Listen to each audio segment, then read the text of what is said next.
안녕하세요. 현수의 재테크입니다. 오늘은 얼마 전 기사에서 다뤄진 송화 스와프에 관련된 이야기를 해보려고 합니다. 스와프는 바꾼다는 뜻이죠. 통화 스와프는 돈을 바꾼다는 뜻이 됩니다. 한국과 미국이 통화 스와프를 맺는다면 원화를 주고 달러를 가져오게 되는 겁니다. 실제로는 돈을 바꾼다기보다도 달러 대출, 달러 마이너스 통장에 가깝습니다. 원화를 담보로 맡기고 달러를 빌려온 다음 시간이 지나서 빌려온 달러와 이자를 갚는 방식이죠.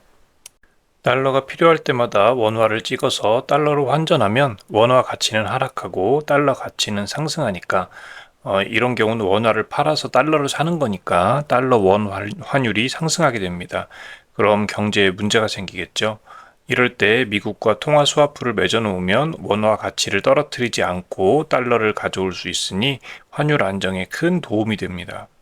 이번에 뉴스에서 통화 스와프 관련돼서 이야기가 나온 것은 관세 협상 관련해서 3,500억 달러 펀드 조성을 위해서였습니다. 간략하게 기사 타이틀과 함께 이야기해 보도록 하겠습니다. 미국은 관세를 낮추고 싶으면 3,500억 달러를 미국에 투자하라고 했습니다. 한국에서는 일단 알겠다고 하고 대신 돈을 바로 주지는 말고 일단 하겠다고 보증만 하고 좀 버텨보자. 트럼프 임기만 넘기면 어떻게든 수가 날 것 같다. 이런 식으로 좀 시간을 끌려는 생각을 보였습니다. 그래서 한미 관세 협상은 우선 타결이 된 거죠. 그런데 미국 측에서 투자하기로 한 3,500억 달러를 현금으로 송금하라는 식으로 이야기를 합니다. 한국 입장에서는 받아들이기 어렵죠. 외환 보유액이 4,100억 달러밖에 없는데, 그리고 한국에서 안정적으로 구할 수 있는 달러는 200에서 300억 정도 수준인데, 어떻게 3,500억 달러를 현금으로 송금을 하냐 이거죠. 그런데 미국에서는 일본은 이미 5,500억 달러를 보내겠다고 사인한 상태니까 너도 보내라는 겁니다. 실제 기사에 따르면 일본과 맺은 협정은 투자 대상은 미국이 정하고 일본은 투자 대상이 정해지면 45일 내에 투자금을 보내고 투자금이 회수될 때까지는 미국과 일본이 50대 50으로 돈을 받아가고 회수가 되면 미국이 90%를 받아간다는 조건으로 협상을 마쳤다고 합니다. 어쨌든 한국 입장에서는 돈이 없기 때문에 통화 스와프를 체결해달라.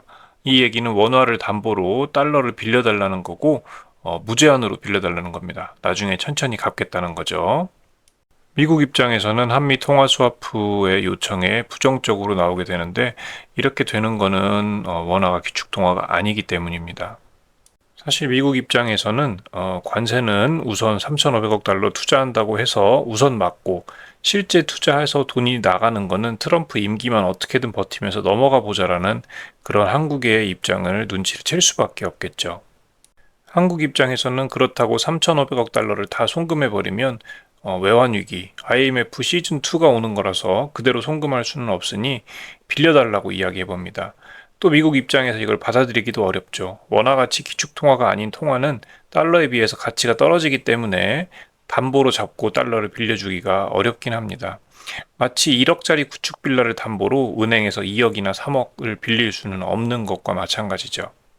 실제 대미 수출 금액이 18조 정도 된다는데 18조를 지키기 위해서 488조 원, 3,500억 달러를 원화로 환산하면 이 정도 가치가 되는데 이거를 주는 게 말이 되냐? 차라리 관세 25% 그냥 맞자라는 이야기도 나오고 있습니다. 과거를 살펴보면 1차 한미 통화 스와프는 2008년 글로벌 금융위기 여파로 맺었었고 당시 규모는 300억 달러였습니다. 기간은 6개월인데 두 차례 연장해서 15개월 만인 2020년 2월 1일에 종료가 되었고요. 2차 한미 통화 스와프는 코로나 시기인 2020년에 600억 달러 규모로 맺어졌습니다. 이 당시에도 6개월 만기로 시작했고 21개월 만인 2021년 12월 31일 날 종료된 바 있습니다. 미국은 신흥국하고는 원래 통화 스와프를 잘 맺어주지 않습니다. 달러는 기축 통화인데 소위 급이 맞는 통화끼리 교환을 하는 게 맞지 달러 같은 기축 통화가 아닌 주변 통화랑 교환은 안 해준다는 얘기죠. 상설 통화 스와프를 유지하는 국가는 EU, 일본, 스위스, 영국, 캐나다 5개국입니다. 과거 상황을 살펴보더라도 2008년 금융위기, 2020년 코로나 정도의 비상사태가 터질 때만 단기 안정을 위해서 6개월 정도만 비상 통화 스와프를 신흥국과 맺어주는 겁니다. 저런 비상사태에서도 300억 달러, 600억 달러를 6개월만 해주는 역사적 배경을 살펴본다면 이번 관세 협상의 대가로 3,500억 달러를 주기로 한 상황에서 무제한 달러 통화 스와프는 체결이 어려워 보입니다. 아마도 협상력 강화를 위해서 한번 던져본 제안이 아닐까 싶습니다. 일본은 엔화가 기축통화의 지위를 가지고 있기도 하고 외환 보유액도 한국의 3배 이상입니다. 그리고 미국과 상설 통화 스와프를 유지하고 있기 때문에 환율 부담도 별로 없는 편이죠. 그래서 5,500억 달러라는 큰 돈을 현금으로 쏴줄 수 있는 것 같은데 한국은 현실적으로는 불가능합니다. 외환 보유액 80%를 한 번에 쓰고 원화를 찍어서 달러로 환전하게 되면 달러 원 환율이 2,000원, 3,000원 가는 것도 무리가 아닐 겁니다.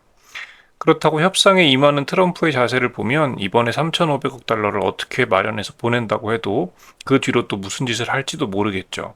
3,500억 달러 보내기로 한 거 취소하고 관세 25% 맞겠다고 해도 트럼프가 0을 하나 빼먹었네. 관세 250%라고 안 한다는 보장도 없고요. 한국 정부도 참 힘들겠다 싶습니다. 어떻게 흘러갈지는 지켜봐야 되겠지만 사실 한번 해결된 것처럼 보이는 관세 이슈가 다시 수면 위로 올라오는 것 같아서 걱정이 됩니다. 아무쪼록 잘 해결되길 바라봅니다. 시청해주셔서 감사합니다. 블로그에서도 같은 내용 보실 수 있으니까 관심 있으신 분들은 들어와 주세요. 좋은 하루 되세요.